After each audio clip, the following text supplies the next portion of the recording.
They said the night shift EMT job was for failures. They were wrong. On the evening of April 11, 2024, at the Kennedy Center in Washington, D.C., I, Dr. Cassandra Whitmore, 42 years old, earning $3,200 a month, shielded a vampire prince from 53 shards of Swarovski crystal worth $290,000. My emergency room bill, $187,000. The blood debt they demanded, my 9-year-old granddaughter's life. But I'm getting ahead of myself. Let me take you back to where it started.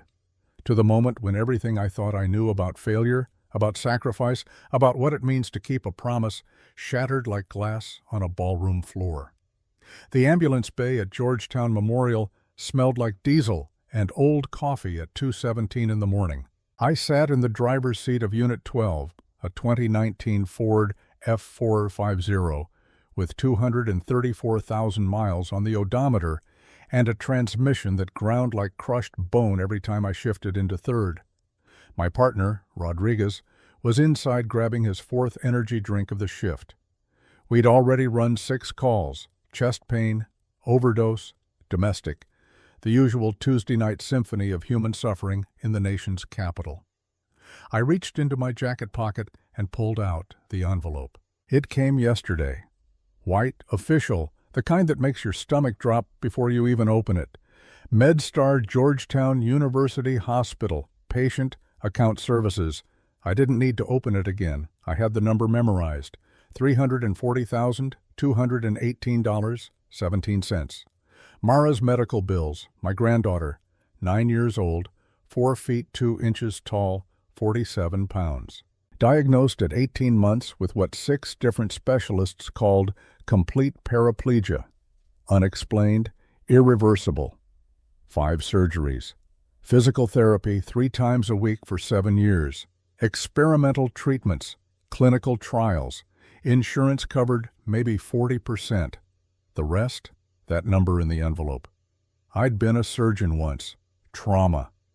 The kind who could crack a chest in under 90 seconds and tie off a bleeder before the patient even knew they were dying. Iraq, 2006 to 2009. Forward Operating Base Echo, Fallujah. I came home with 3 commendations and hands that shook so bad I couldn't hold a scalpel steady for 6 months. So I became an EMT night shift. $38,000 a year. At this rate, I'd need 407 shifts at the Kennedy Center's premium event standby rate of $850 just to break even. Not counting interest, not counting the new bills that kept coming. Rodriguez climbed back into the passenger seat, cracking open a can of something fluorescent green. "You good, Cass?" I folded the envelope back into my pocket. Always am. He didn't believe me. He'd worked with me for 3 years. He knew the signs. The way I gripped the steering wheel a little too tight. The way I stared at nothing in particular for 10-15 seconds at a time. Combat doesn't leave you. It just learns to wait in the shadows until you're tired enough to let it back in. The radio crackled. Unit 12, standby assignment. Kennedy Center, special event medical coverage, 1800 to midnight. Acknowledge. Rodriguez groaned. Babysitting rich people who drink too much champagne. Fantastic. I keyed the mic. Unit 12 acknowledges. $850, 406 more to go. The Kennedy Center rose above the Potomac like a marble temple to American excess. I'd driven past it 1,000 times, never been inside. People like me didn't go to galas. We kept people like us alive so they could go to galas. Rodriguez and I set up our station in the West Loading Bay. Trauma bag, AED, oxygen, backboard. The promoter, a thin man in a suit that cost more than my monthly rent, briefed us for exactly 90 seconds. Black tie charity event, 400 guests, donors, politicians, corporate sponsors. If someone has a medical emergency, handle it quietly. No sirens, no drama. Understood? I nodded. Understood meant keep the rich people comfortable. Make problems disappear before they became scandals. The guests started arriving at 6:45. Black Mercedes, silver Bentleys, limousines so long they had to angle into the drop-off zone. women in gowns that shimmered like oil on water, men in tuxedos sharp enough to cut glass. I watched from the loading bay, invisible in my navy blue paramedic uniform with the Velcro name tape that said Whitmore in faded white letters. Rodriguez elbowed me. "Check out the Maybach." It rolled up to the red carpet like a piece of night-given form. Black. Not the black of ordinary cars, but the kind of black that seemed to absorb light. The rear door opened, and a man stepped out. He was tall, 6'2", maybe 6'3". Mid-30s if you didn't look too close. If you did look close, you'd notice things. The way he moved. Too smooth, too deliberate, like every gesture had been practiced for centuries. His tuxedo was midnight blue, cut so perfectly it looked like a second skin. His hair was dark, swept back from a face that belonged on Roman coins. Sharp, aristocratic, beautiful in a way that made you uncomfortable. But it was his eyes that stopped me cold. Even from 50 yards away, through the crowd, through the flashing cameras, I could see them. Gray. Not the warm gray of storm clouds, the cold gray of surgical steel. And old. God, they were old. Eyes that had seen things, done things, survived things that would break normal men into dust. "That's Lucian Ashford," Rodriguez said, scrolling on his phone. "CEO of Ashford Consolidated, worth $5.7 billion. Says here he's been CEO for 30 years. Looks damn good for a guy who'd have to be what, 55, 60? I said nothing, just watched him glide up the steps. Watched the crowd part for him like he was radioactive. Watched him disappear into the Kennedy Center without looking back once. "Weird vibe, right?" Rodriguez muttered. "Yeah, weird." The first 2 hours were quiet. A senator's wife twisted her ankle on the grand staircase. Mild sprain, wrapped it, advised ice. She thanked me without making eye contact. At 9:15, a tech CEO hyperventilated in the men's room. Panic attack brought on by too much cocaine and too little food. Gave him oxygen, talked him down. He slipped me a $100 bill and told me to forget I saw him. I didn't keep the money. I gave it to Rodriguez. He had 3 kids. At 9:43, I was restocking the trauma bag when I heard it. A sound that didn't belong, high-pitched, metallic, like wind chimes made of razors. I looked up. The Kennedy Center's main hall featured a chandelier imported from Vienna in 1971. 4,100 Swarovski crystals, 2.3 tons. Hung from a single reinforced steel cable rated for 8,000 pounds. It had been inspected 6 months ago, certified safe. It was swaying. Not much. Maybe 3 inches. Back and forth, left to right. But chandeliers don't sway unless something makes them sway. Wind, structural vibration, or someone on the mezzanine level crouched behind the velvet curtains, adjusting the angle on a Barrett M82 A1 sniper rifle. I saw him for exactly 2 seconds. Dark clothing, balaclava, scope glint, and hands. Hands that trembled just slightly on the stock. Combat tremor. I'd seen it 1,000 times. Fallujah, Ramadi, Baghdad. Young Marines who'd been in country too long, whose nervous systems were fried from too much adrenaline and not enough sleep, whose hands shook even when they were trying to hold them still. The red dot appeared on Lucian Ashford's back, right between the shoulder blades. Center mass, professional shot. I didn't think. Thinking takes time. Thinking involves weighing options, calculating risks, considering consequences. I didn't have time.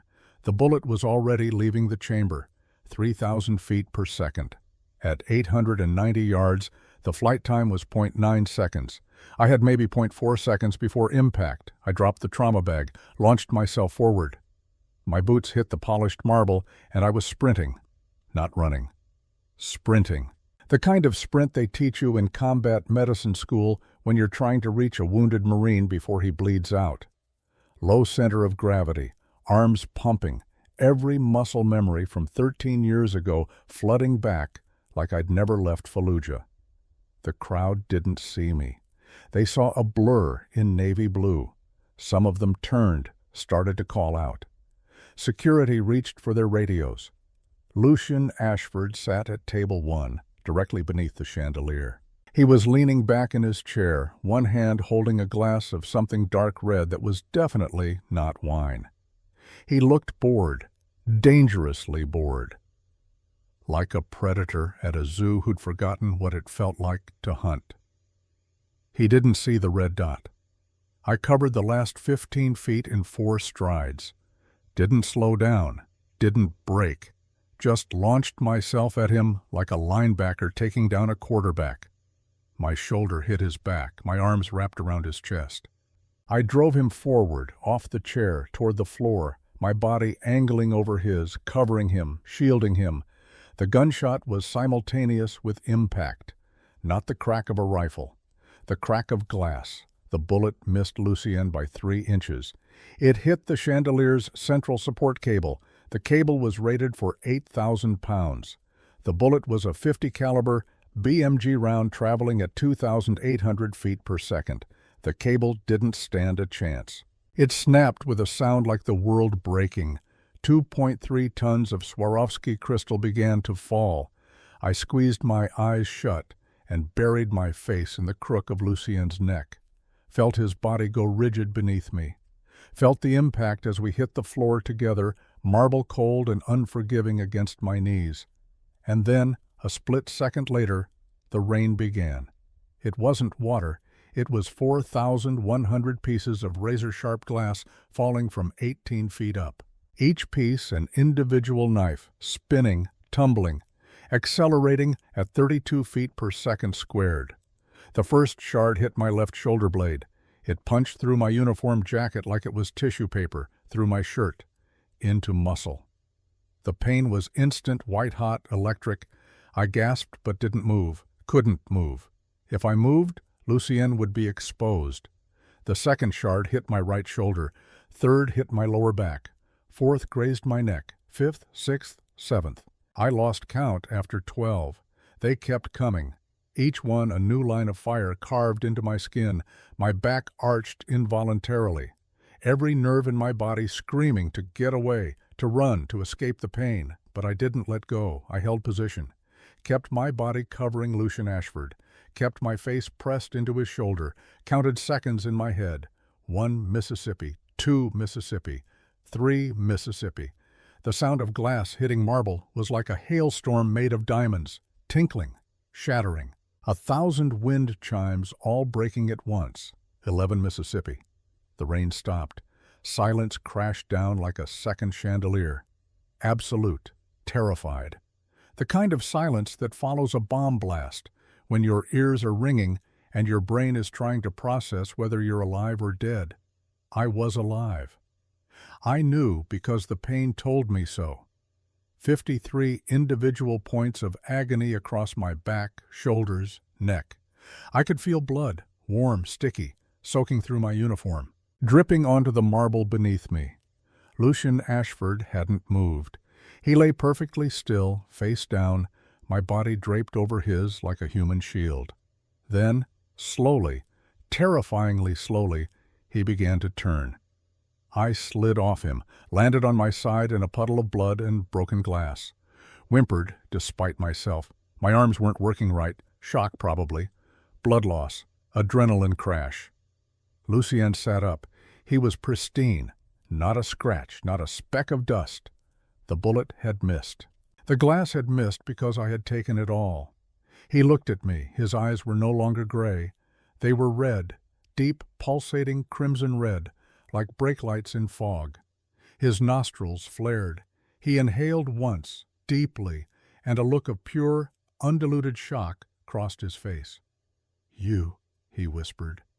I tried to push myself up. My arms gave out. I collapsed back onto the glass. Fresh pain, fresh blood. The world was starting to blur at the edges. Distant voices, screaming. Someone shouting about an assassin. Someone else yelling to secure the exits. "Did I save you?" I wheezed. Blood dripped from my nose onto the white marble. Did it work? Lucien reached out. His hand hovered over my shoulder where fabric was torn and soaked dark red. He didn't touch me, but his hand trembled. For a vampire who had lived 312 years, trembling was a new sensation. Why? The word came out like a growl that vibrated in my chest. Why did you do that? Red dot. My vision was tunneling.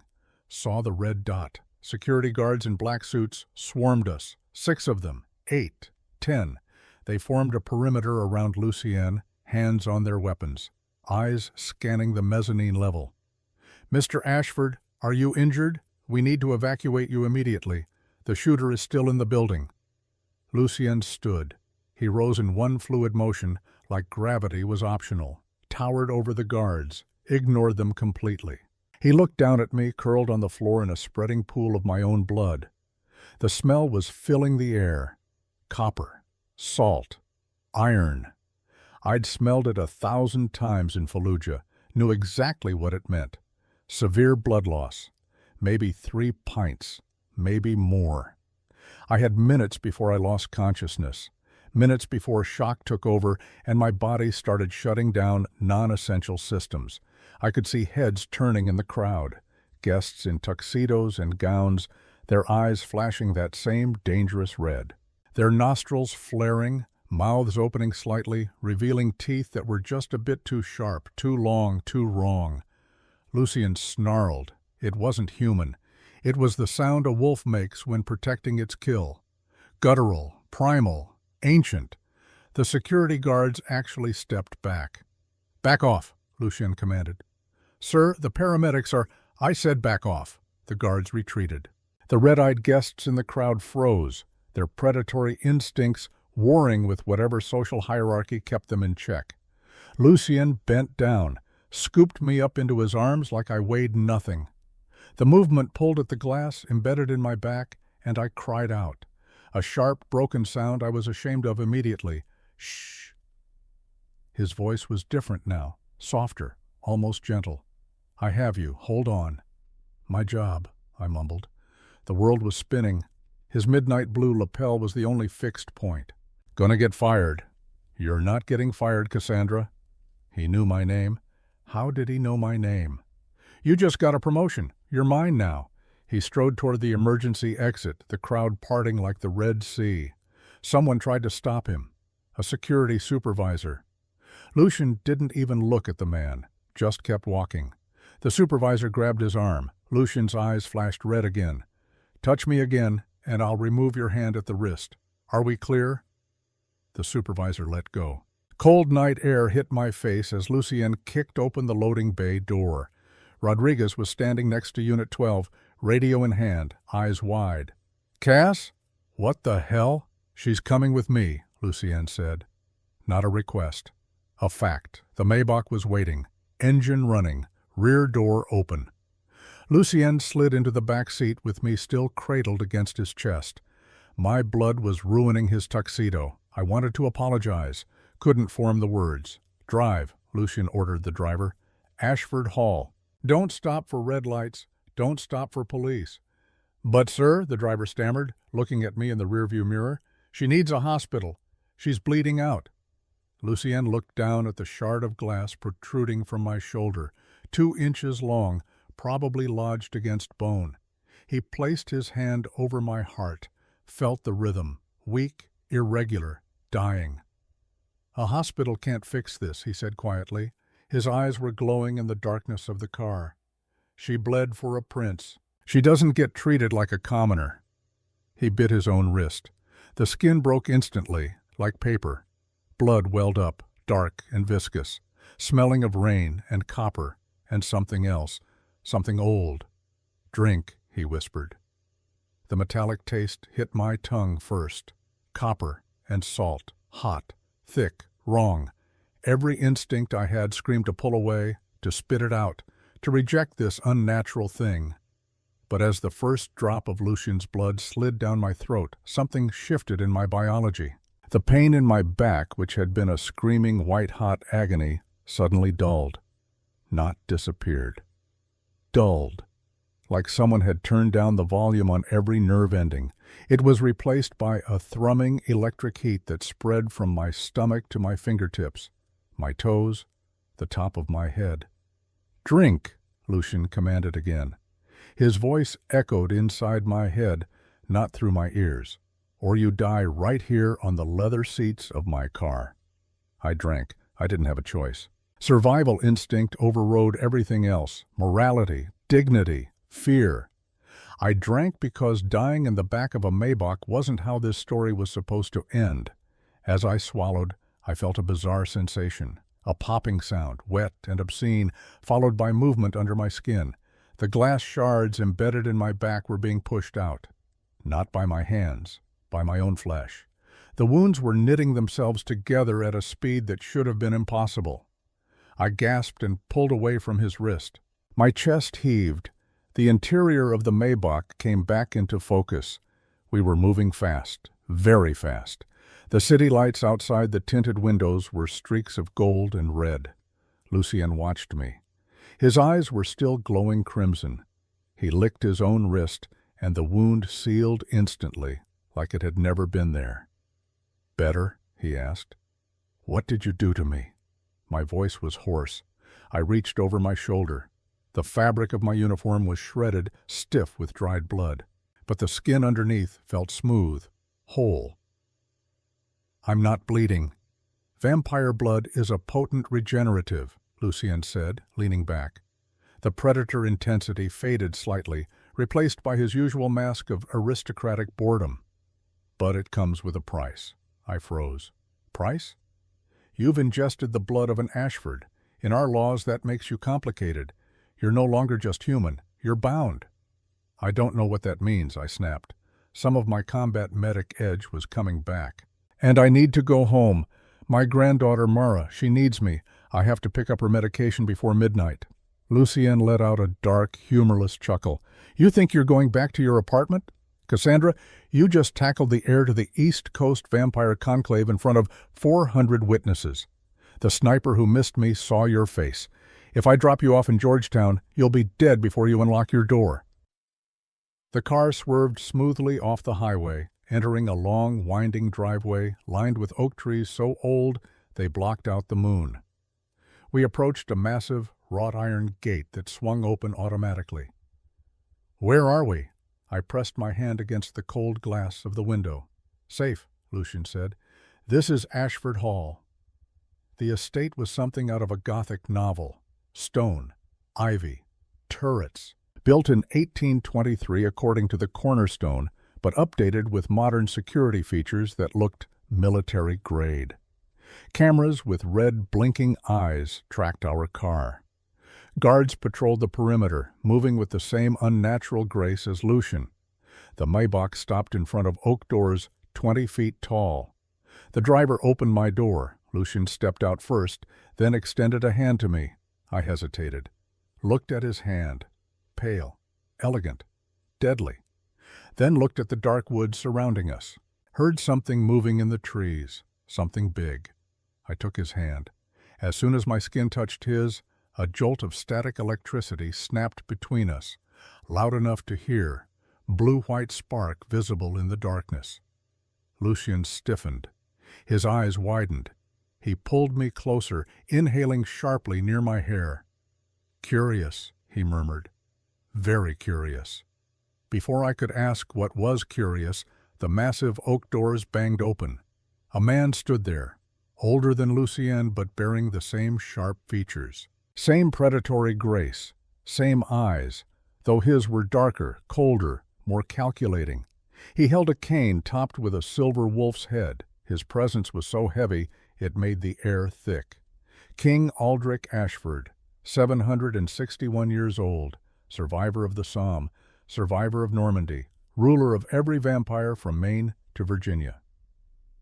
"You bring a stray into my house, Lucien?" Aldrich's voice shook the leaves off nearby trees. "After a failed assassination attempt, you should be hunting the shooter, not playing nursemaid to the help." "She saw the shooter, father," Lucien said calmly. His grip on my arm was possessive, almost protective. "And she took 53 pieces of glass meant for my spine. The chandelier shattered on her, not me." Aldrich descended the stone steps. He didn't walk. He glided, stopped inches from me. I could smell the age on him: parchment, tobacco, gun oil. Blood that had been spilled in trenches and deserts and jungles across 3 centuries. He grabbed my chin, tilting my face up to the moonlight. "A paramedic," Aldrich sneered. He was examining me like livestock. "From Georgetown Memorial, minimal education, debt-ridden, no family of consequence." "Hey," I said, slapping his hand away. "Don't touch me." The guards by the door gasped. One of them actually took a step back. Nobody touched King Aldrich Ashford. Aldrich stared at me, stunned. Then, slowly, a cruel smile spread across his face. "She has spirit," he said. "Pity. She'll make a messy corpse." "She is under my protection," Lucien interjected, stepping between us. His voice dropped an octave, vibrating with a growl that was purely animalistic. "She drank my blood, Father. The bond is sealed." Aldrich's eyes snapped to Lucien's. "You gave a human the vitae without the Conclave's permission?" "I saved a life that saved mine," Lucien said. "Call it a debt repaid." "It's not a debt," Aldrich hissed. "It's a target. If the assassin knows she matters to you, they'll use her to get to you. You haven't saved her, boy. You've just guaranteed her torture." Aldrich turned and walked back into the house. His cane clicked against stone with each step. "Lock her in the east wing. If she tries to leave, break her legs. We can't have her running to the police." I watched him disappear into the mansion. My heart was hammering against my ribs. Break my legs. Lucien turned to me. His expression was unreadable. "He's exaggerating. Mostly." "Mostly?" "Come inside, Cassandra. Welcome to your new life." He gestured toward the open doors. "Try not to break anything else." I woke up in a bed bigger than my entire apartment living room. The sheets were Egyptian cotton. Thread count somewhere north of 1,000. Cool and silky against my skin. For exactly 3 seconds, I forgot where I was. Stretched. Expected to hear the sound of Georgetown traffic. The neighbor's dog barking. Mara calling for her morning medication. Instead, there was silence. Absolute. Heavy. The kind of silence you only find miles from civilization. Then the memories crashed back. The Kennedy Center. The red dot. The glass. Lucien's blood burning down my throat. I sat up gasping, my hand flying to my back. Nothing. I twisted, reaching over my shoulder, running my fingers across skin that should have been a battlefield of scabs and scars. It was flawless. Smooth. Like the 53 shards of crystal had been a nightmare instead of a reality. "It wasn't a nightmare," I whispered to the empty room. The bedroom was opulent, decorated in cream and gold. A floor-to-ceiling window overlooked grounds that stretched to a tree line at least half a mile away. Stone walls, guard towers. This wasn't a house. It was a fortress. I scrambled out of bed, realizing I was wearing an oversized silk shirt that definitely wasn't mine. Ran to the window, pressed my hands against the glass. We were in Virginia horse country, rolling hills, ancient oaks, no other houses visible, no roads, just forest and walls and the kind of isolation that made my combat training start whispering warnings in the back of my head. "Mara," I said out loud. "I need to call Mara." I looked around for a phone. Nothing. No landline. My cell was gone.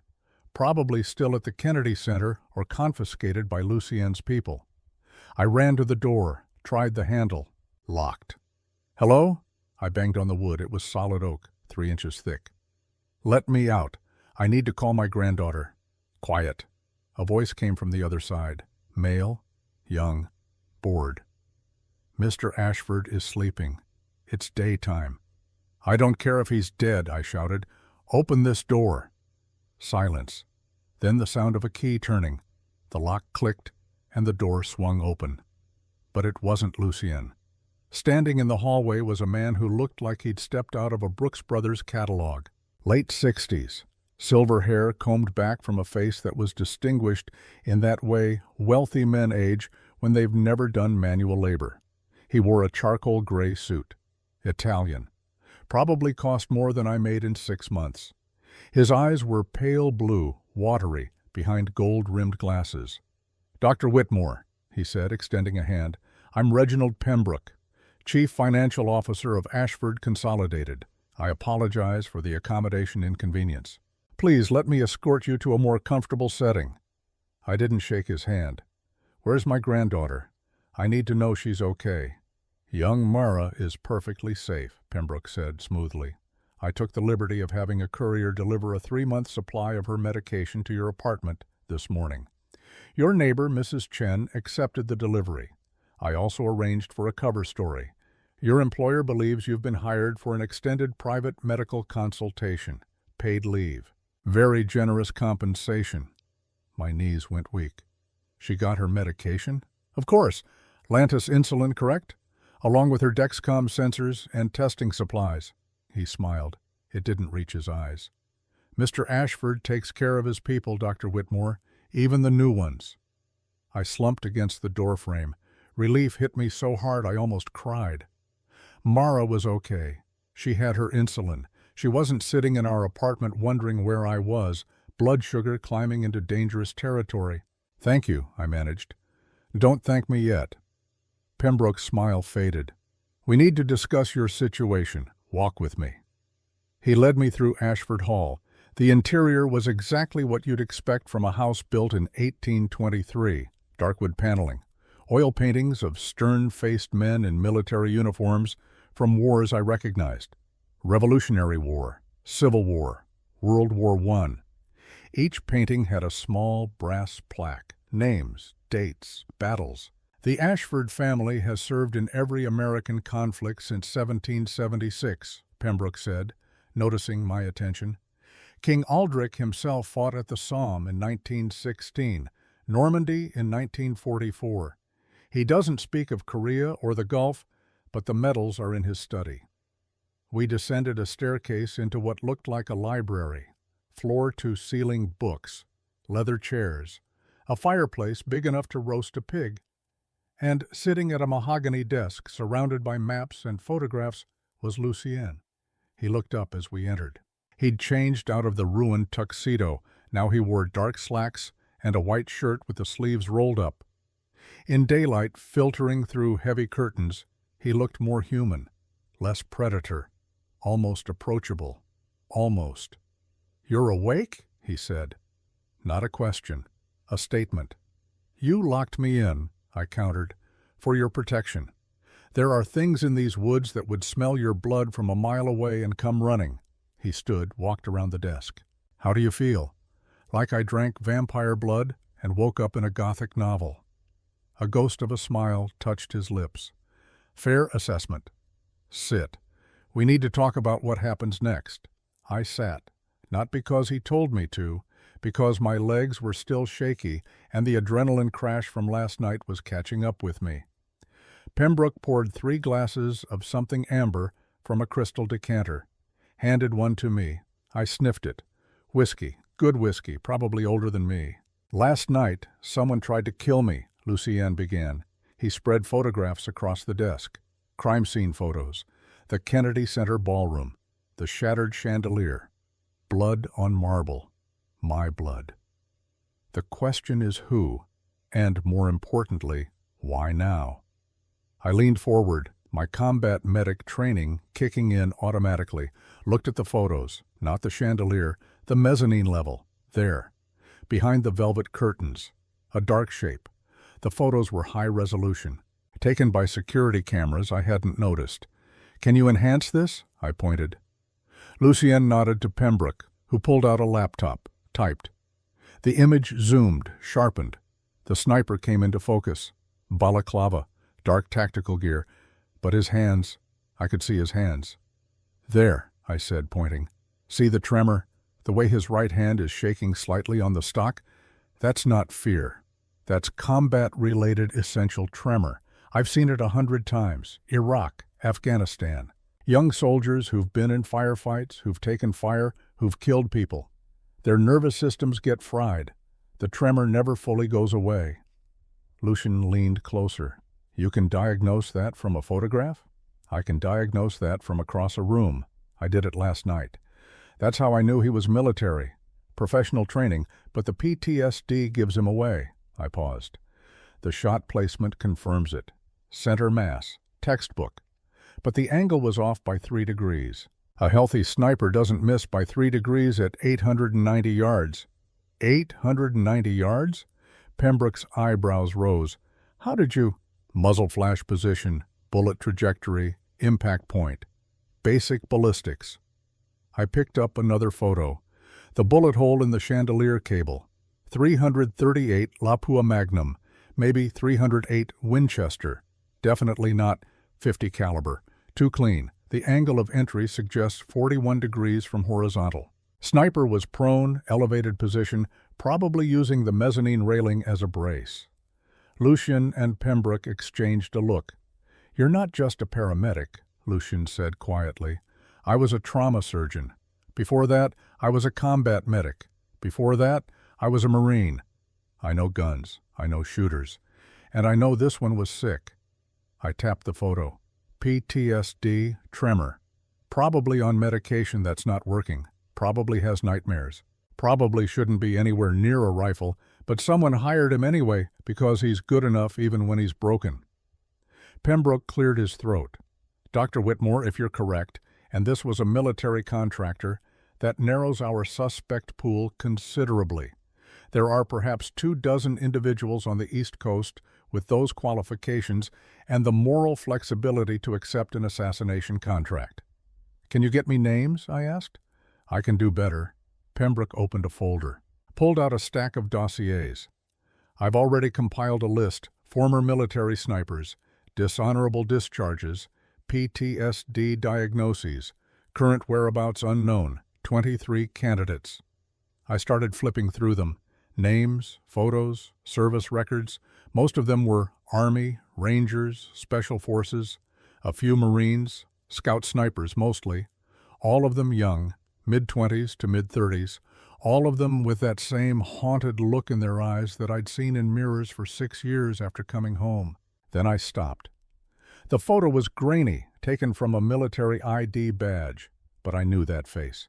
Lieutenant James Corcoran, United States Marine Corps, Scout Sniper, 2nd Battalion, 5th Marines, deployed to Iraq 2007 to 2008. Ramadi. Fallujah. I'd saved his life. "Him," I said, my voice hollow. "It's him."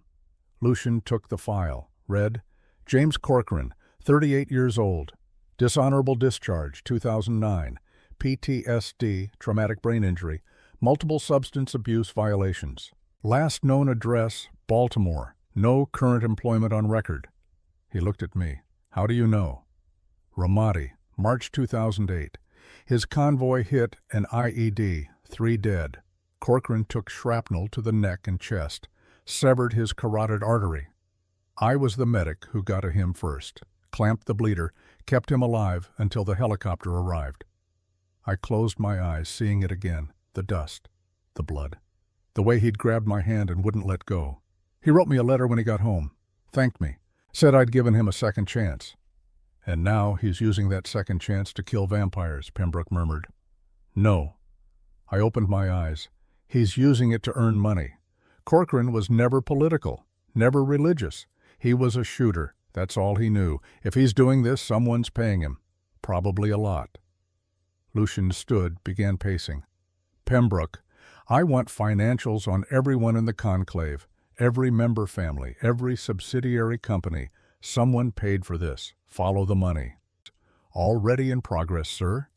Pembroke pulled out another folder. This one was thicker. "I've been monitoring financial transactions for the past 6 months, looking for anomalies, large cash withdrawals, offshore transfers, cryptocurrency movements. There are 17 suspicious transactions totaling just over $4 million. $4 million? Enough to hire a sniper. Enough to buy silence. Enough to fund a coup." "Who?" Lucien's voice was ice. Pembroke hesitated. It was the first time I'd seen him uncertain. "Sir, the transactions originate from shell companies, 17 different entities, but they all trace back to a single source." He paused. "Ashford Consolidated Holding Accounts." The room went cold. "Someone inside the company," Lucien said softly.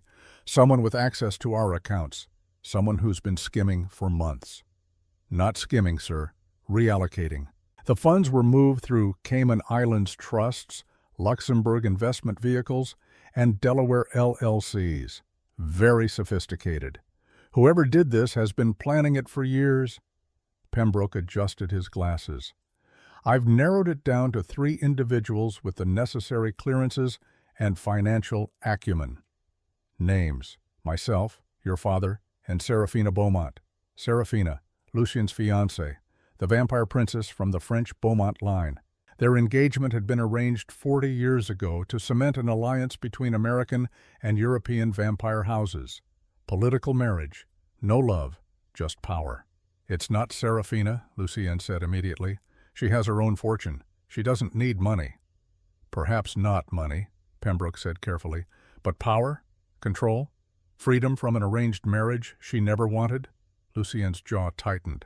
Continue the investigation, quietly. I want evidence, not speculation. Of course, sir. They talked for another 20 minutes. Financial forensics, security protocols, conclave politics I didn't understand. I sat there drinking whiskey I couldn't taste, watching 2 men discuss a murder attempt like it was a quarterly earnings report. Finally, Pembroke excused himself. The door closed. Lucien and I were alone. You're very calm, he observed. Most humans would be hysterical by now. I stopped being hysterical in Fallujah, I said. What do you need from me? Honesty. When you saw the sniper last night, did you see anything else? A face? A tattoo? Any identifying marks? I closed my eyes, went back. The mezzanine, the rifle, the hands. He was wearing gloves, black. Tactical, but I focused. His right wrist. When the rifle recoiled, his sleeve rode up. I saw something. Ink. Maybe 2 inches visible. Could you draw it? Lucien handed me a pen and paper. I sketched what I remembered. A curved line. Part of something larger. An eagle, maybe, or a sword. Lucien studied it. Marine Corps insignia confirms your ID, but it doesn't tell us who hired him. No, it doesn't. He set the sketch aside, looked at me with those ancient gray eyes. You should know something, Cassandra. The blood bond between us, it's not just medicinal. You can feel me now, my emotions, my location. If I'm in danger, you'll know. That's insane. That's vampire biology. The bond works both ways. I can feel you too. He tilted his head. Right now you're terrified, but you're hiding it under anger and professionalism. You're worried about your granddaughter. You're wondering if you made a mistake trusting me. And you're hungry because you haven't eaten in 14 hours. My stomach chose that moment to growl. Traitor. There's food in the kitchen, Lucien said. Mrs. Hawthorne will prepare whatever you like. After that, I'd like you to look at something in the vault. Something that might help us understand why someone wants me dead badly enough to hire a Marine sniper. What's in the vault?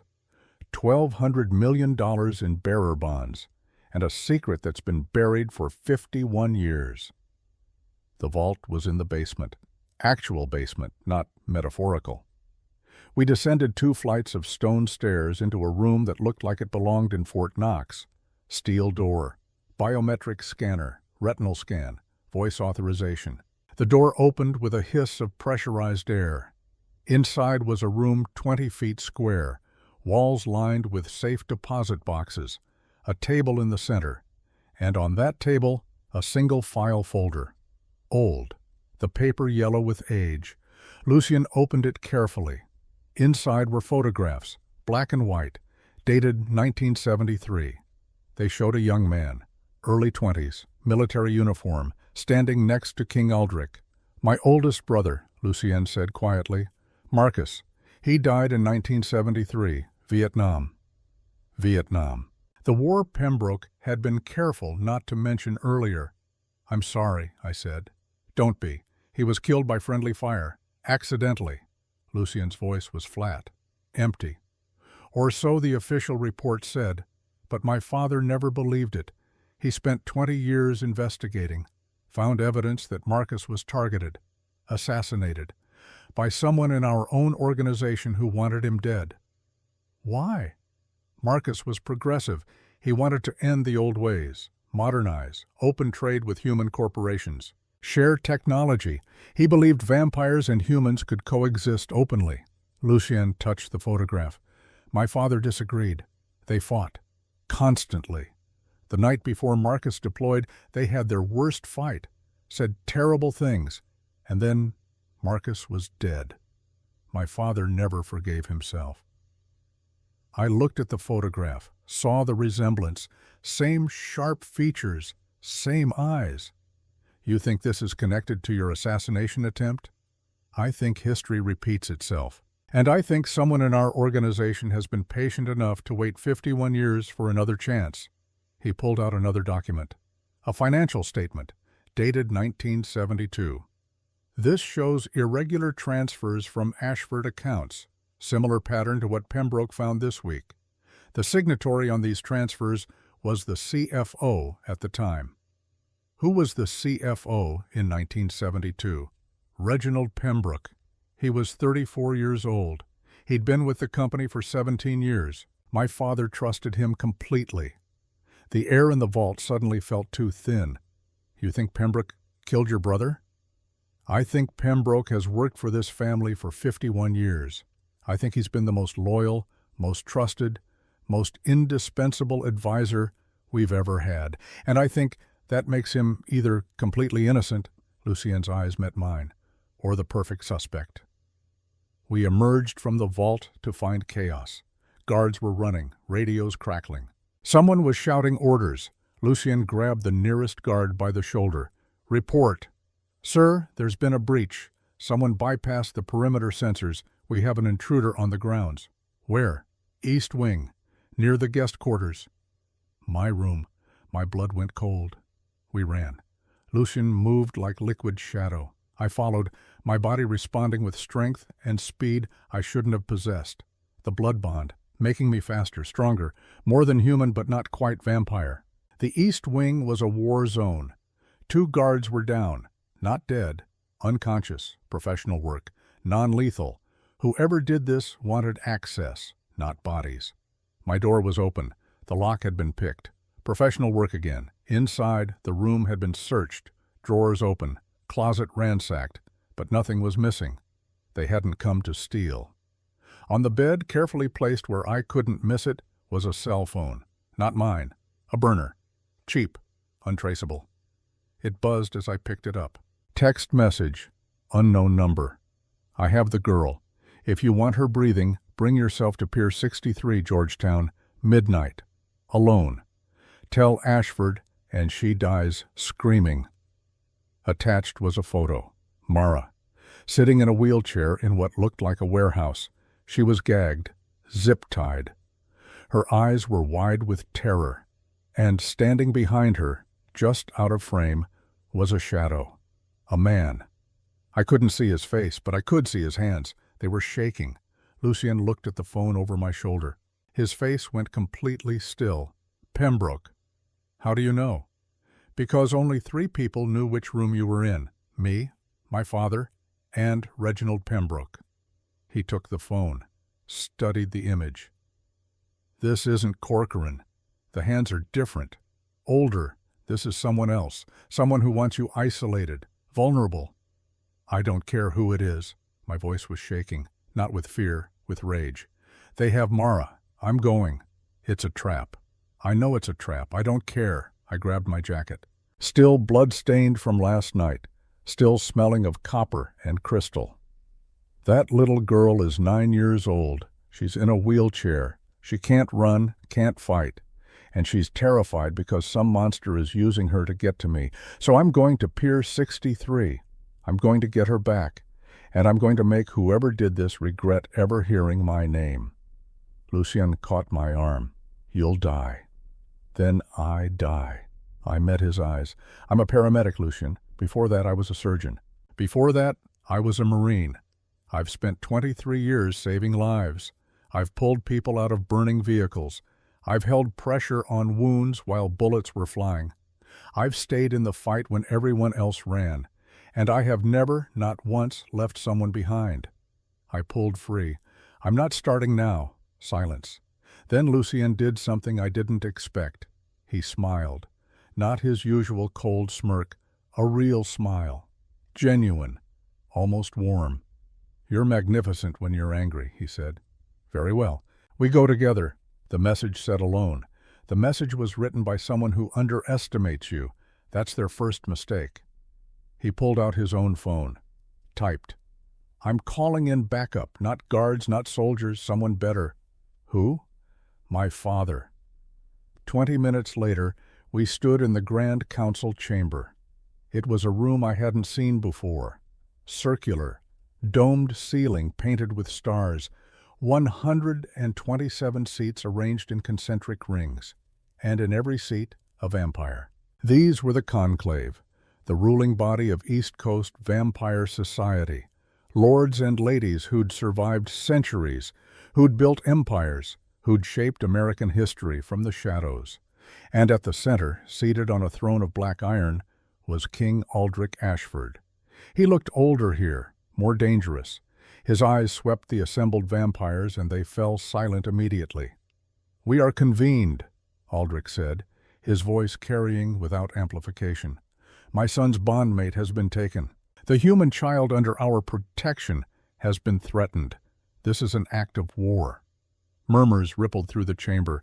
The perpetrator is someone with access to our security, our accounts, our trust. Aldrich stood. I call for testimony. Dr. Whitmore, approach. I walked forward. Every eye in the room was on me. Predator eyes, red and gold and silver.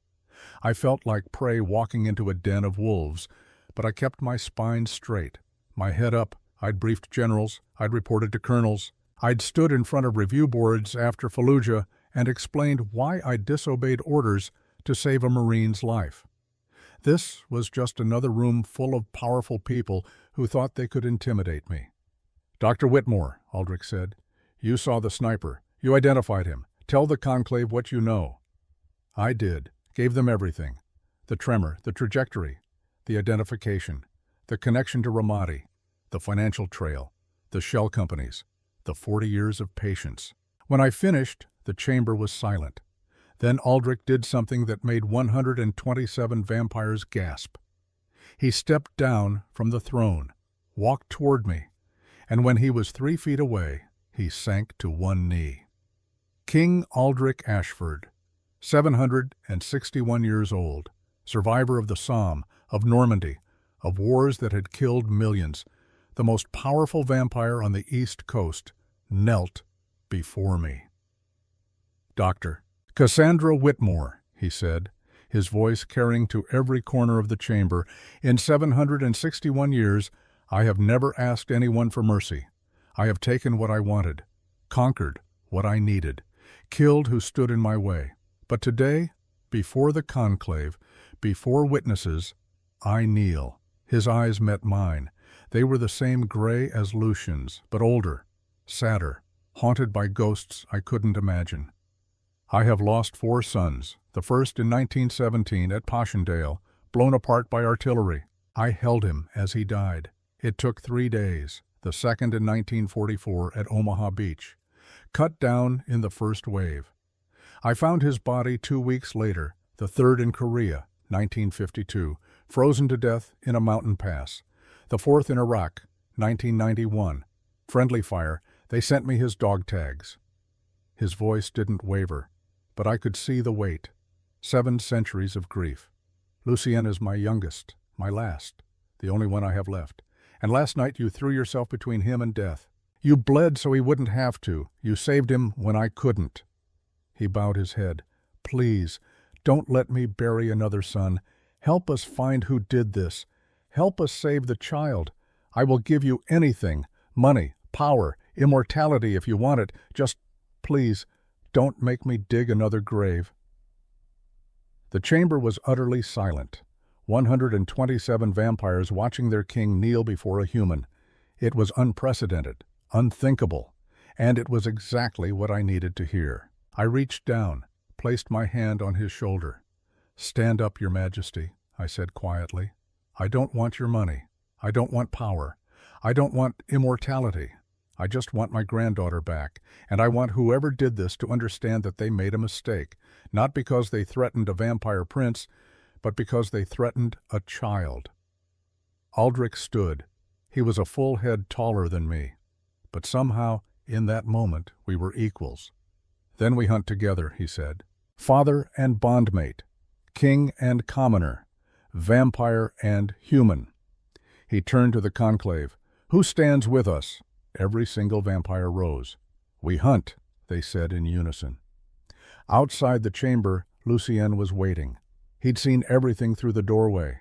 "My father doesn't kneel," he said. "Not for anyone. Not ever. He just did. He must really be terrified of losing you, or losing me, or both." Lucien's expression was unreadable. "The conclave hasn't mobilized like this in 40 years. The last time was when Marcus died. They're going to war, Cassandra, for you. Not for me, for Mara. For both of you. Because in saving me, you became one of us, and we protect our own." He handed me something. A vial, small, dark glass. "Wolfsbane extract. The message said to come alone. They'll expect you to be vulnerable. This levels the playing field." "What does it do?" "To a vampire, paralysis, respiratory failure. Death in about 4 minutes if they don't get the antidote." "To a human?" "Nothing. You can inject it, ingest it, even breathe it. Completely harmless." He showed me how to load it into a small syringe. "But don't use it unless you have to. Wolfsbane is banned by the conclave. Using it is a death sentence."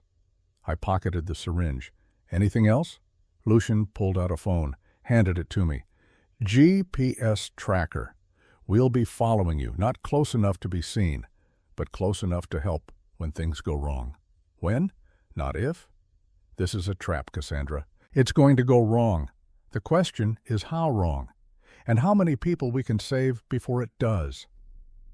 I looked at the phone, at the vial, at Lucien's face, ancient and beautiful, and terrified in a way I suspected he hadn't been in centuries.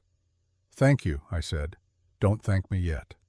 He touched my face. His hand was cold. "Come back alive. My father can't lose another son. And he paused, "I find I'm not ready to lose you either." Before I could respond, he was gone, moving like shadow through the halls of Ashford Hall. I stood there holding a vial of vampire poison and a GPS tracker, preparing to walk into a trap to save a 9-year-old girl. Just another Tuesday for Dr. Cassandra Whitmore. Except this time, I had an army of vampires watching my back. And a king who'd knelt before me. The drive to Georgetown took 40 minutes. I went alone, drove the ambulance I'd arrived in. Unit 12, still parked in Ashford Hall's garage, where Lucien's people had towed it. The GPS tracker was in my pocket. The Wolfsbane was strapped to my ankle. And in my mind, I was going through every combat scenario I'd trained for. Hostage rescue, close quarters combat, tactical medicine under fire. Pier 63 appeared in my headlights at 11:58. It was exactly what I expected. Abandoned. Rotting. A relic from when Georgetown had actual shipping traffic. Now it was just rats and rust and memories. I parked, killed the engine, sat in the darkness for 10 seconds, controlling my breathing. In through the nose, out through the mouth. The same breath control I'd used before walking into firefights. Then I grabbed my medical bag, climbed out of the ambulance, and walked toward the warehouse door. It was open, just a crack, enough to see light inside, enough to be an invitation. I pushed it open and stepped into hell. The warehouse interior was a cathedral of decay. 50-foot ceilings, broken skylights letting in moonlight that cut through the darkness in silver shafts.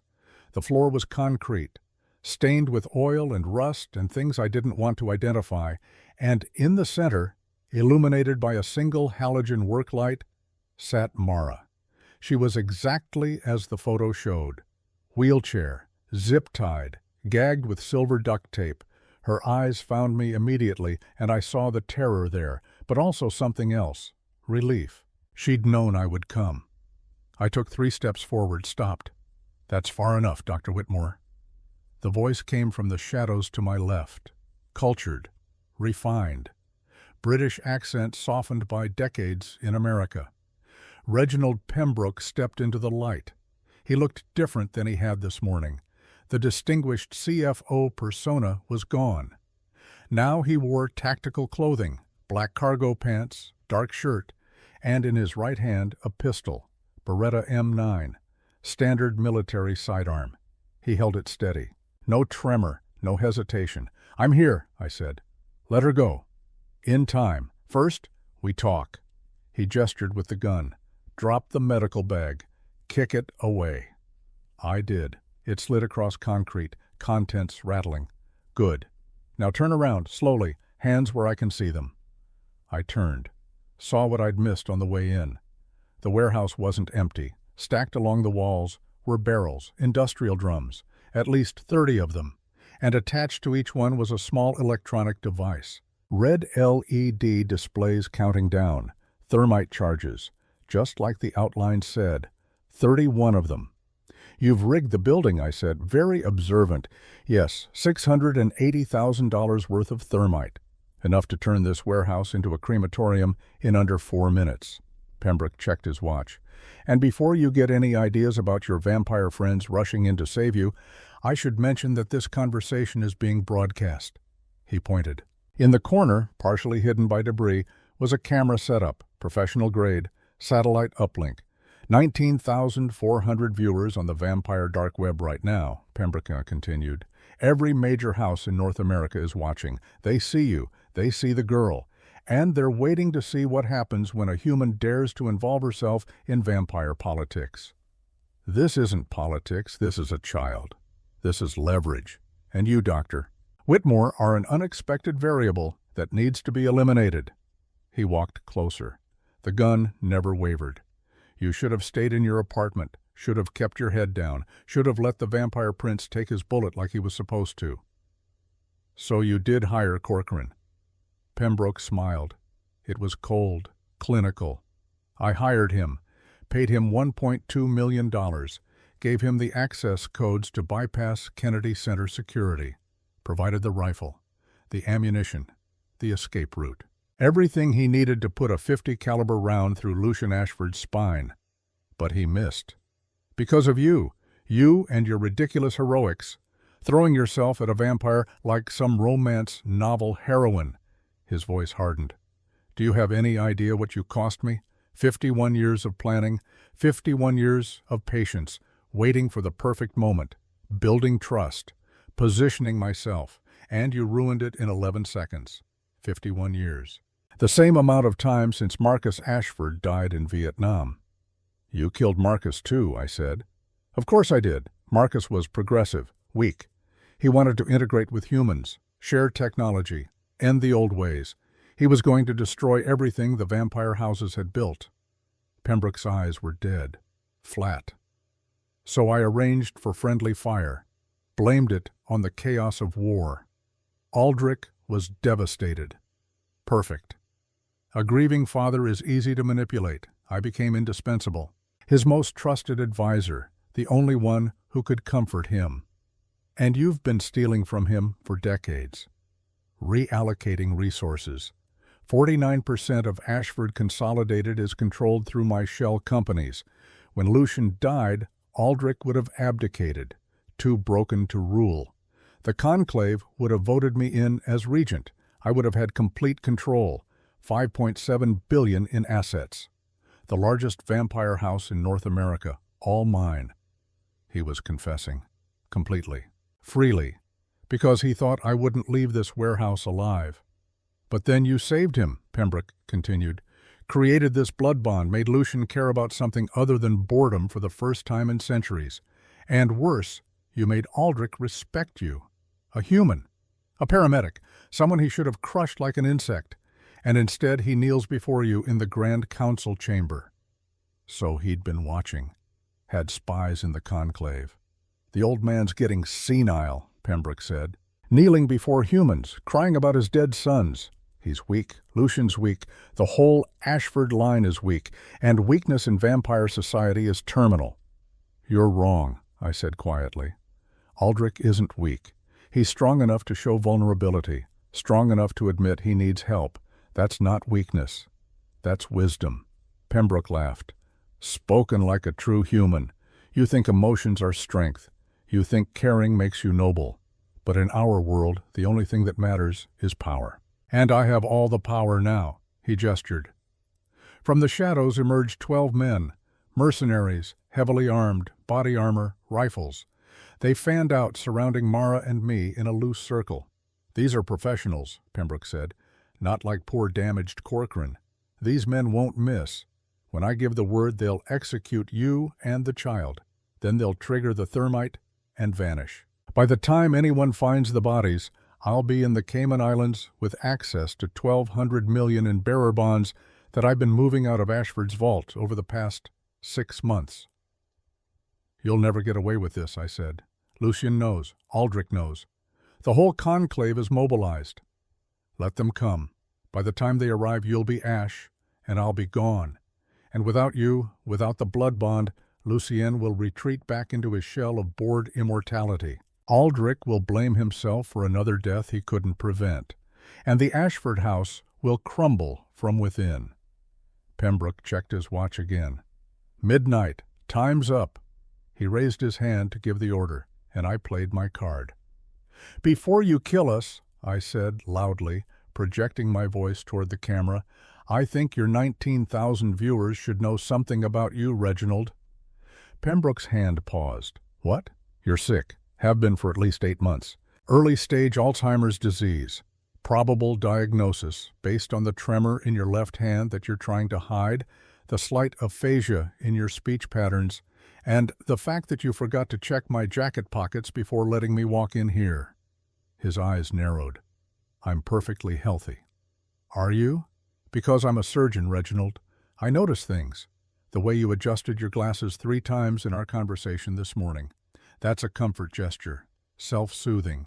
Common in patients experiencing cognitive decline. The way you had to check your notes twice during the financial briefing. Your handwriting has deteriorated. Classic early Alzheimer's. I took a step forward.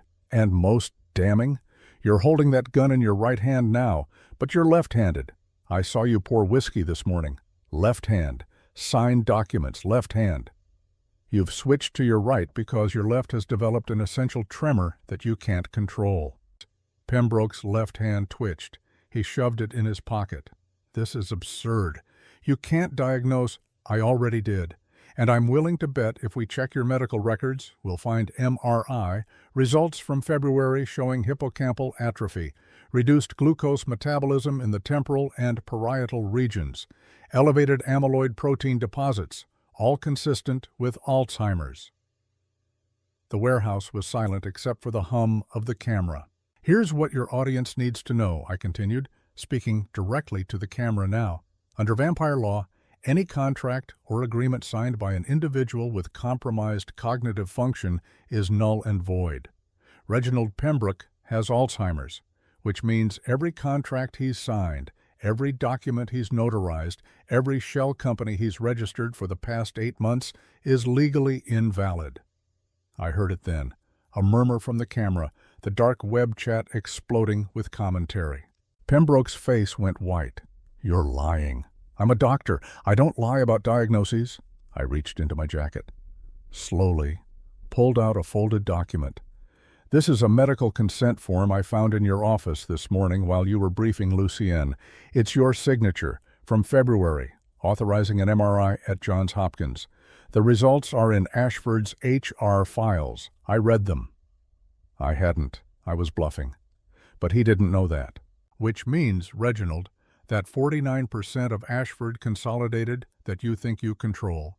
It reverts to King Aldrich the moment the conclave reviews your medical status. Your shell companies collapse, your bearer bonds are forfeit, and you're left with nothing but a murder charge and a degenerative brain disease. Pembroke's gun hand was shaking now, not the controlled steadiness from before. Real tremors. Rage and fear, and the slow realization that his 51-year plan was unraveling in real time on vampire television. Kill them, he snarled at the mercenaries. Kill them both, now! The mercenaries raised their rifles, and the skylights exploded. 12 vampires dropped through the broken glass like avenging angels. They moved so fast they were blurs. 1 second the mercenaries were aiming. The next second they were disarmed. thrown against walls, pinned to the ground. Lucian landed directly between Mara and the nearest mercenary.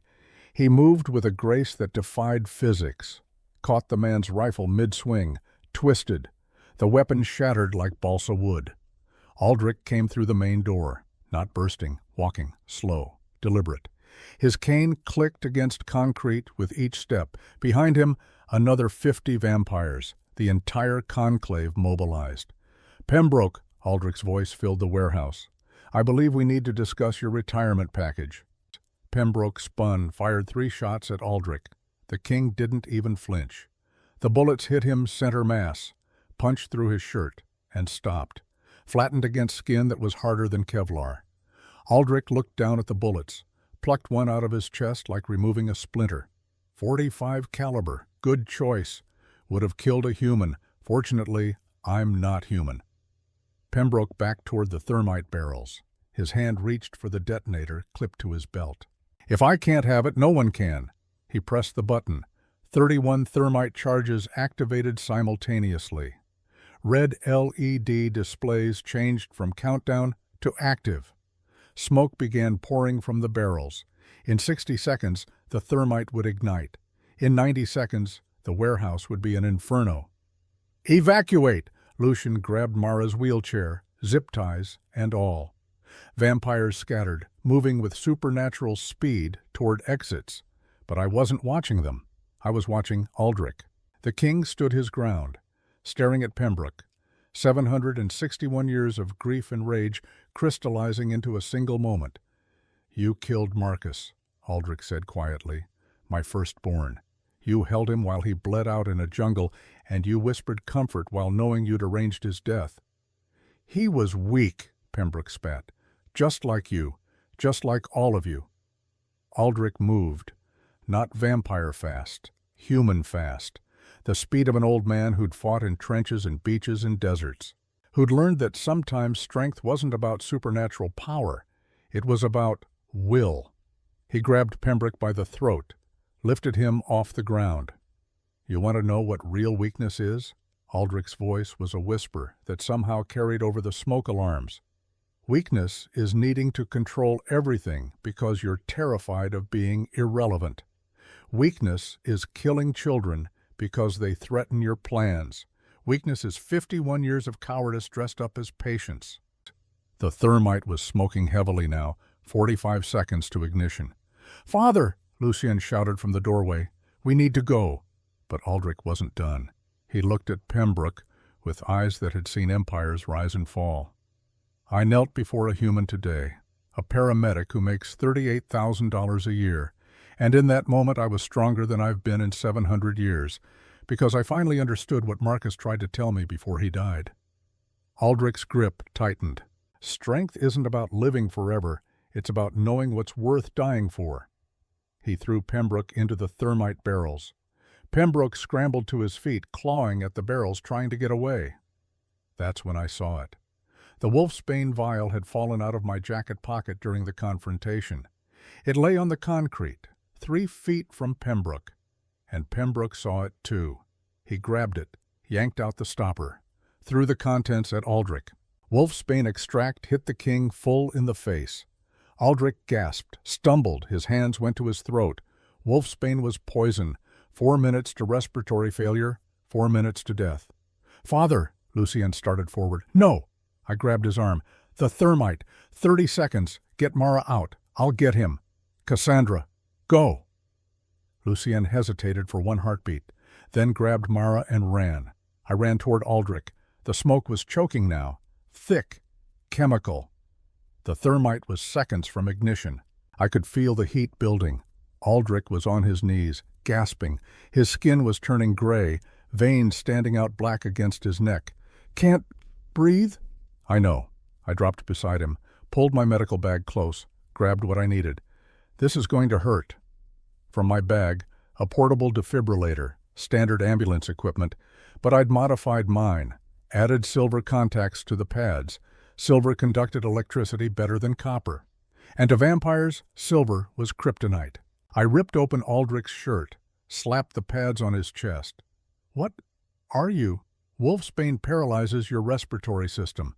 But your heart still works. I'm going to restart your breathing by shocking your diaphragm. The silver will hurt like hell, but it'll override the poison long enough for your healing factor to kick in. The silver will kill me. Not if I get the dosage right. I set the defibrillator to 200 joules. You trust me? Aldrich looked at me. His eyes were fading from gray to milky white. Death was coming. Yes, he whispered. I pressed the button. Clear. The shock threw Aldrich backward. His body convulsed. The smell of burning flesh filled the air where silver met vampire skin. He screamed, a sound of pure agony that made my bones vibrate, but his lungs inflated, one breath, ragged, painful. But a breath. Again, I said. Charge the defibrillator. Stay with me, Your Majesty. Clear. Another shock, another scream. But this time his breathing was stronger. The gray was fading from his skin, black veins receding. His healing factor was fighting back. Behind us, the thermite ignited. The sound was like 1,000 welding torches firing simultaneously, blinding white light, heat that turned the air into liquid fire. The barrels began to melt, releasing rivers of molten thermite that ate through concrete like acid. Can you move? I grabbed Aldrich's arm. He nodded, shakily. Got to his feet with my support. We staggered toward the exit. Pembroke was still inside, still clawing at the barrels. The thermite was spreading, eating toward him. He looked up, saw us leaving, saw his empire burning. No!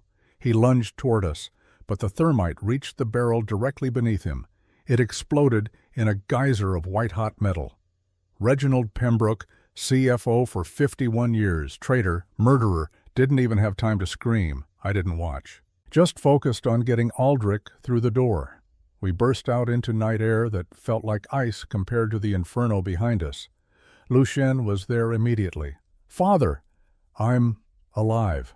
Aldrich's voice was rough, damaged, but recovering. Because of her. We collapsed 20 yards from the warehouse. Behind us, Pier 63 became a column of white flame. The thermite burned at 4,000 degrees. Hot enough to melt steel, hot enough to destroy evidence, hot enough to erase Reginald Pembroke from existence. Mara was free of her zip ties. Lucien had cut them. She wheeled toward me, tears streaming down her face. Grandma! I caught her, held her, felt her shaking in my arms. I've got you, baby, I've got you. I was so scared. They grabbed me from school, put me in a van, said they'd hurt you if I screamed. It's over now, you're safe. But even as I said it, I felt something, a vibration, coming from Mara. She pulled back, looked down at her legs. Grandma, I can feel my toes. What? My toes. I can feel them. I can... She shifted in the wheelchair. Her right leg moved. Not a lot. Just a twitch.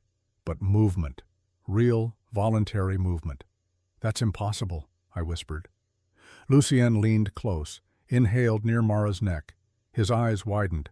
She's not human. Not entirely. There's vampire genetic material in her blood.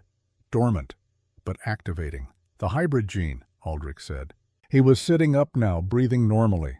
The silver burns on his chest were healing. Your grandfather, he must have been hybrid. 1/4 vampire. Rare but possible.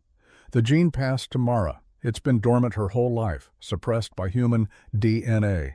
But tonight, surrounded by vampires exposed to our blood through proximity, it woke up. Mara looked at me. Am I a monster? No, baby. I held her face. You're exactly who you've always been, just more. She stood up. It wasn't graceful. She swayed, nearly fell.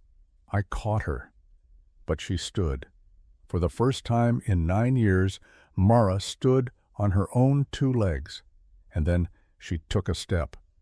Behind us, Pier 63 collapsed. The thermite had eaten through the support beams.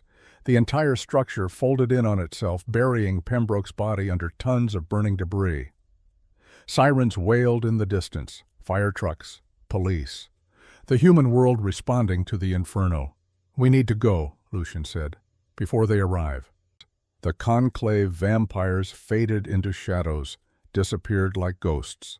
In 30 seconds, the only ones left were me, Mara, Lucien, and Aldrich.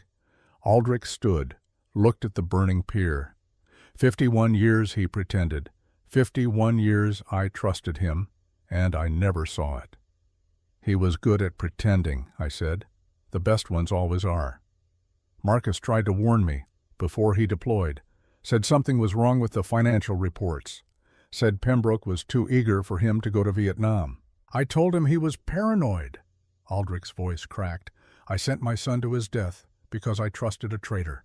You didn't know. I should have known. I'm 700 years old. I should have... You're 700 years old, I interrupted, which means you've been carrying guilt for 700 years. You've blamed yourself for every death, every failure, every moment you couldn't save someone. But here's what I learned in Fallujah, Your Majesty. You can't save everyone. You can only save who's in front of you right now, in this moment. Aldrich looked at me. You saved me, twice now. Once by saving Lucian. Once by pulling me out of that warehouse. You knelt for me. That makes us even. No, he shook his head. That makes us family. The word hung in the air. Family. Mara took another step, stumbled. Lucien caught her. Easy. Your muscles haven't been used in years. It'll take time to rebuild strength. How much time? Mara asked. Months, maybe a year, but you'll walk, you'll run, and eventually you'll be faster and stronger than any human has a right to be. He smiled. Welcome to the family, Mara. We left Georgetown as the fire trucks arrived, drove back to Ashford Hall in convoy. 3 black SUVs carrying the remnants of the conclave leadership. The investigation took 6 weeks. Forensic accountants traced every dollar, every shell company, every transaction. Reginald Pembroke had been embezzling for 43 years. Started small, grew bolder. By the end, he'd siphoned off $600 million, all of it frozen now. Returned to Ashford, consolidated. The shell companies dissolved. The bearer bonds secured. Serafina Beaumont was cleared. She'd known nothing. The prenuptial clause had been a red herring. She'd genuinely loved Lucien, or loved the idea of him. When the engagement was formally dissolved, she took it with grace, returned to France. Last I heard, she'd started a tech company in Paris. James Corcoran was found 3 weeks later, living in a motel in Baltimore, high on painkillers. PTSD had broken him worse than I'd thought. He confessed everything. Pembroke had approached him with an offer, $1.2 million to take one shot, just one. Corcoran took the money, took the shot, missed. The conclave debated his fate. Some wanted execution, some wanted imprisonment.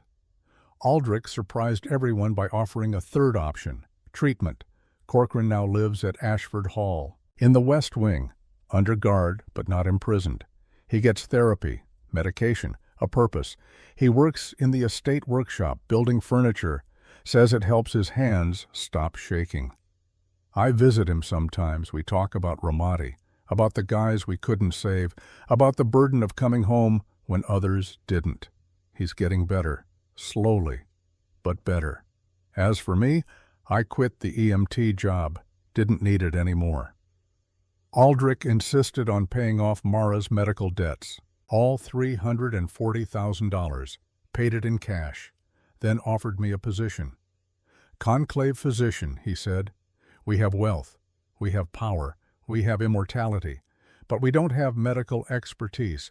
We need someone who understands human medicine and vampire biology, someone we can trust. I accepted. The salary was more than I'd made in a decade as a surgeon, but that wasn't why I said yes. I said yes because for the first time in 13 years, I felt useful again. Mara adapted better than anyone expected. The hybrid gene gave her advantages, enhanced healing, increased strength, senses sharper than human, but not quite vampire. She started training with Lucien, learning vampire history, combat, diplomacy. She called it princess lessons. I called it making sure my granddaughter can defend herself in a world full of monsters.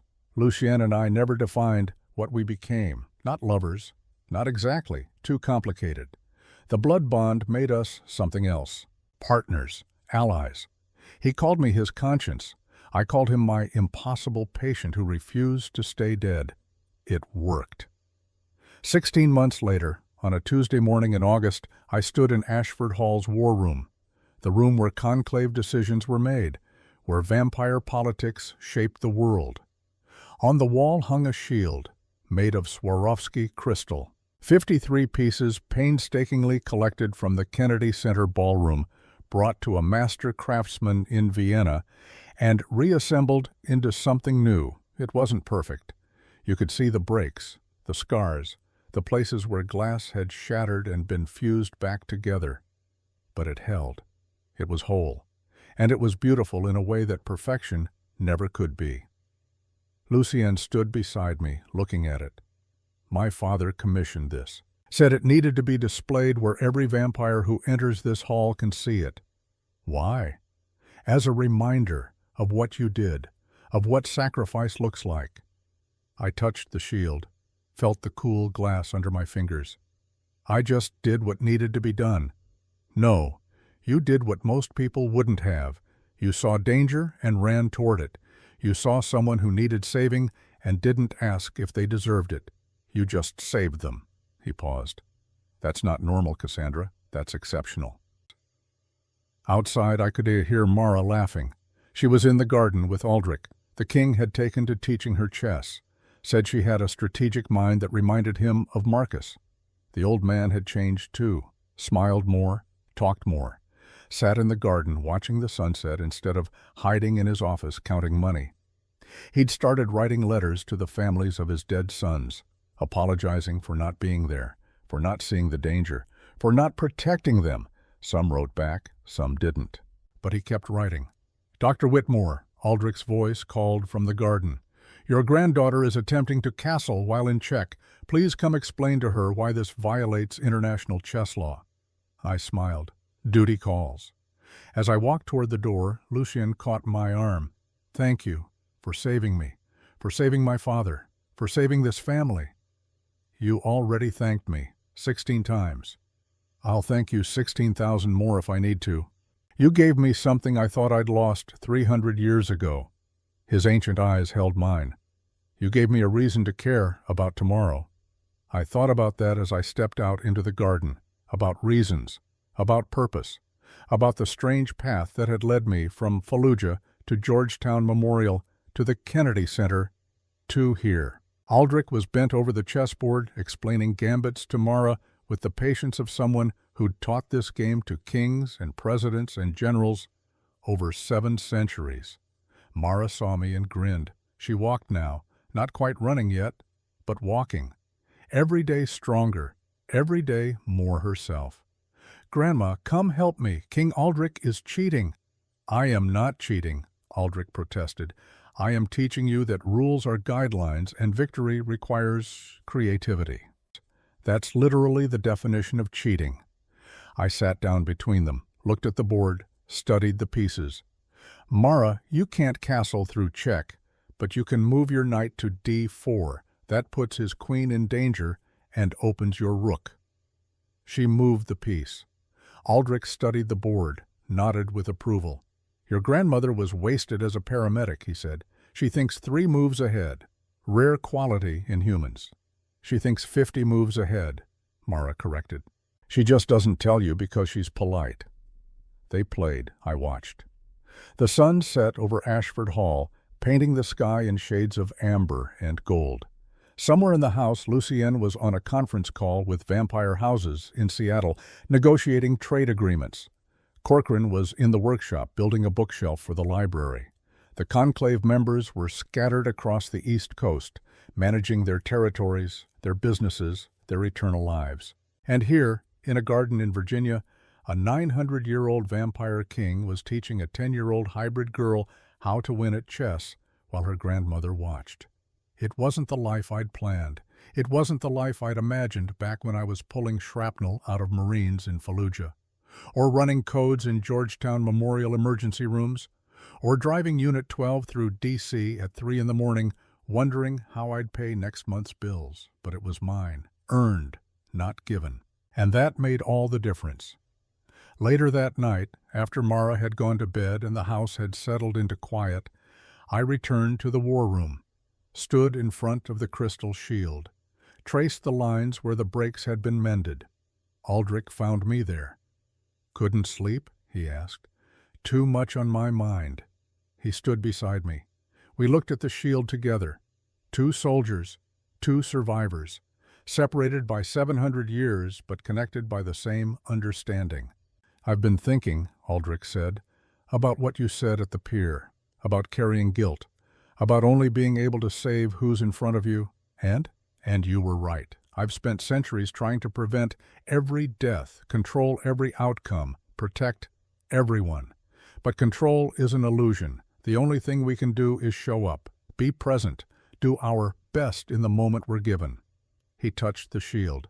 "This represents 53 moments, 53 pieces of glass that should have killed my son.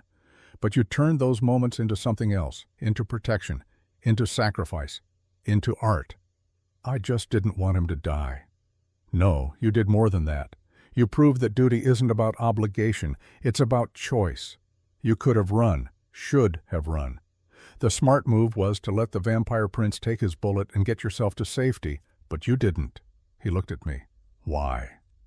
I thought about that, about the real answer. Because in Fallujah, I learned something. When you're under fire, you don't think about politics or strategy or who deserves saving. You just see someone who's about to die and you move. You don't calculate the odds. You don't weigh the consequences. You just move. I touched the shield. That's all I did. I moved. "That's all any of us can do," Aldrich said quietly. "Move when it matters. Show up when others run. Stay when it's easier to leave." He pulled something from his pocket, a small velvet box. "This belonged to Marcus, my firstborn. He wore it at the Somme. Said it kept him safe through battles that killed thousands." He opened the box. Inside was a ring, silver, simple, engraved with the Ashford crest. He was wrong. It didn't keep him safe, but he believed it did. And belief matters. He held it out to me. "I can't accept this," I said. "You already have, whether you wear it or not." Aldrich's voice was gentle. "You're family now, Cassandra. Not by blood, by choice. The strongest bond there is." I took the ring, slipped it on. It fit perfectly. "Thank you, Your Majesty." "Aldrich, when we're alone, call me Aldrich," he smiled. It was the first real smile I'd seen from him. "Your Majesty makes me feel old." "You are old?" "Fair point." We stood there in comfortable silence, looking at the shield, the monument to 53 moments of pain that had become something beautiful. "Do you regret it?" Aldrich asked. "The choice you made that night?" I thought about it, really thought about it, about what I'd lost, my anonymity, my simple life, my apartment in Georgetown with the leaky faucet and the neighbor's loud TV, and about what I'd gained, Mara walking, purpose, a family that was strange and deadly and immortal but mine nonetheless. "No," I said, "I don't regret it." "Good, because I need you to know something." Aldrich turned to face me fully. "In 761 years, I have trusted exactly 3 people completely. My wife, who died in 1632, Marcus, who I failed, and you. A paramedic who made $38,000 a year and decided a vampire prince's life was worth 53 pieces of glass in her back." His eyes, ancient and gray and infinitely sad, met mine. "You taught this old king that strength isn't about living forever. It's about knowing what's worth dying for, and more importantly, what's worth living for." He placed his hand over his heart, bowed slightly, not the deep bow he'd given in the conclave chamber, just a nod.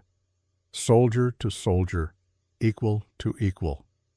"Thank you, Dr. Whitmore, for reminding me what honor looks like." I returned the bow. "Thank you, King Aldrich, for reminding me what family looks like." We left the war room together, walked through halls built in 1823, past portraits of Ashfords who'd shaped centuries, past weapons from wars I'd only read about in history books. And I realized something. This was my history now, my family, my responsibility.